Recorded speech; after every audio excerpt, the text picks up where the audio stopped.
Alors, aujourd'hui, on va décortiquer une histoire franchement incroyable. Une histoire qui met en scène un conflit absolument fascinant, celui qui oppose une intervention divine, un vrai miracle, à la rigueur de la loi religieuse. C'est un récit où la foi, elle est mise à l'épreuve d'une façon totalement inattendue. Et c'est vraiment la question au cœur de toute cette histoire. Imaginez un peu. Il y a un miracle, là, sous nos yeux. Une réponse claire, directe du ciel à une prière. Mais un tout petit détail technique, basé sur une loi très ancienne et très stricte, menace de tout annuler, de tout invalider. Alors que faire dans une situation pareille? Allez, on plonge dans le contexte. On est au Maroc. Imaginez la chaleur écrasante. L'air est lourd, oui, à cause du climat, bien sûr, mais pas seulement. Il y a aussi une sorte de crise spirituelle qui pèse là, au cœur même de la communauté juive locale. Alors, comment ça commence cette crise? L'armée française vient d'installer son campement juste au bord de la rivière. Le problème, c'est que cette rivière, elle servait de mikvé. C'est ce bain rituel naturel, vous savez, qui est absolument essentiel dans la tradition juive pour la pureté familiale. Avec la présence des soldats, impossible de l'utiliser. C'était devenu impossible.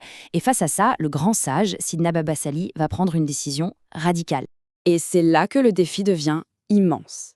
Il décrète la construction d'un nouveau mikvé. Jusque-là, d'accord. Mais il le fait en plein mois de Tammuz. C'est le cœur de l'été, une période où, au Maroc, il ne pleut jamais. Alors la question que tout le monde se pose est évidente, mais d'où va bien pouvoir venir l'eau? Alors, poussé par la foi de son leader, toute la communauté se met au travail. Ils construisent la structure en pierre, ils la préparent, mais bien sûr, elle reste désespérément vide.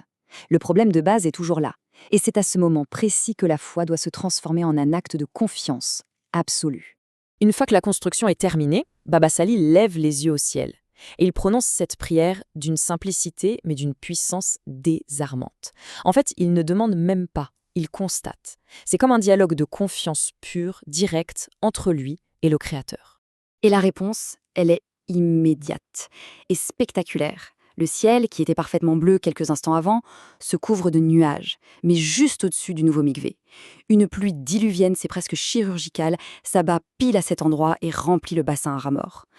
Imaginez la joie de la communauté, c'est indescriptible. Mais voilà, alors que tout le monde célèbre que la joie est à son comble, quelqu'un remarque un détail. Un tout petit détail auquel personne n'avait fait attention. Et ce détail va transformer cette joie immense en une épreuve de foi encore plus grande. Ce fameux détail, c'est quoi? C'est un simple robinet, connecté à la tuyauterie. Il a sans doute été installé par habitude, par les ouvriers, sans y penser. Ça a l'air de rien, anodin en apparence, mais en matière de halakha, donc l'ensemble des lois religieuses juives, les détails, croyez-moi, sont absolument essentiels. Et là, on touche au cœur du problème. Le principe, c'est que toute eau qui a été contenue dans un récipient, ou disons acheminée par l'homme, ce que la loi appelle maïm shiuvim, l'eau puisée, cette eau peut rendre le mikvé invalide. Et le truc, c'est que selon une décision très stricte d'un grand sage des générations passées, Rabbi Yehuda Ayash, la simple présence d'un robinet dans le système suffisait à classer toute l'eau dans cette catégorie. C'est radical. Évidemment, c'est la réaction logique de tout le monde. On se dit « Attendez, Dieu vient de répondre de manière éclatante. Vider cette eau miraculeuse à cause d'une interprétation de la loi, aussi respectée soit-elle, ça paraît absurde. C'est presque un affront, non ?» Mais pour Baba Sali, il n'y avait pas de conflit. Pas du tout. Pour lui, la volonté de Dieu qui s'exprime à travers le miracle ne pouvait pas contredire sa volonté qui s'exprime à travers la halakha.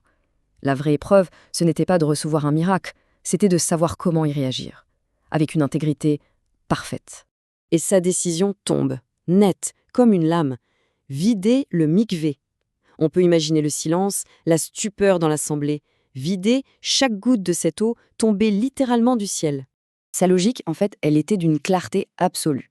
Si la loi, interprétée par ce grand sage, disait que le mikvé était potentiellement invalide, alors il n'y avait pas à discuter. Il fallait suivre la loi. C'est tout. Pour lui, Dieu et sa Torah ne font qu'un. Donc, il a ordonné de tout vider et ensuite de retirer ce fameux robinet pour que la structure soit parfaite, au-delà de tout doute possible. Et voilà, toute la communauté est de retour à la case départ. Le mikvé est sec, à nouveau, sous ce soleil implacable de Tammuz. L'obéissance a été accomplie, oui, mais le problème de base, lui, il est de retour. Alors, qu'est-ce qu'on fait maintenant? Et c'est là que la foi de Baba Sali atteint un tout autre niveau. Il ne s'adresse plus seulement à Dieu, non, il s'adresse directement au sage dont il vient d'honorer la décision. Rabbi Yehuda Ayash lui-même. C'est une déclaration de foi absolument incroyable. L'idée, c'est qu'en honorant la parole de la Torah à travers ses interprètes, on peut en quelque sorte solliciter leur mérite.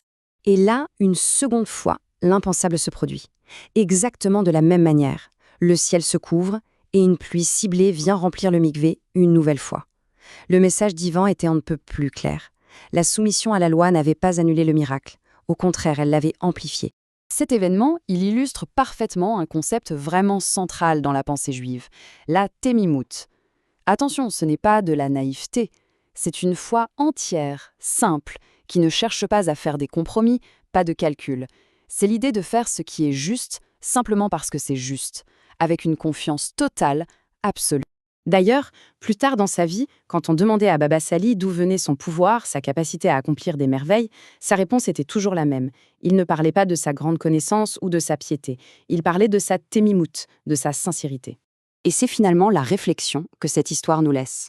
Elle suggère que la plus grande expression de la foi, ce n'est peut-être pas de recevoir un miracle, mais d'être prêt à y renoncer, par pur respect pour une volonté supérieure.